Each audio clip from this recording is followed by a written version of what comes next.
প্রতিনিয়ত রাজ্যে বনজ সম্পদ ধ্বংস হচ্ছে।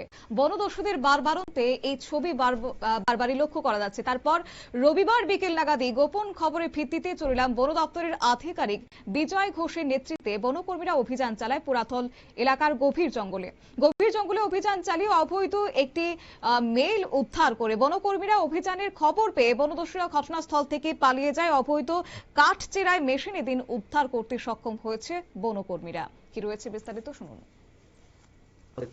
এরিয়ার মধ্যে একটা ইলিগালি সমিল চলছে। তৎক্ষণাৎ আমরা আমার স্টাফদের নিয়ে ওখানে পৌঁছাই এবং ইলিগালি সমিলটা আমরা বাজেয়াপ্ত করে আমাদের অফিসে নিয়ে আসি। 1.5 থেকে 2 লাখ টাকা হবে। হ্যাঁ, এটা অভিযান কন্টিনিউ আমরা করব। এটা যতদিন আছে ততদিন আমি চালিয়ে যাব। আমার নাম বিজয় ঘোষ, ফরেস্টার, ICFTO HS। বন দপ্তরের আধিকারিক বিজয় ঘোষের নেতৃত্বে বনকর্মীরা গোটা এলাকায় অভিযান চালিয়ে অবৈধভাবে চেরায় প্রচুর পরিমাণে কাঠ এদিন উদ্ধার করেছে।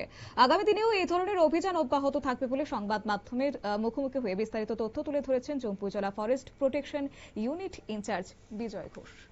নিয়ে নিচ্ছি ছোট্ট একটি বিজ্ঞাপন বিরতির সঙ্গে থাকুন।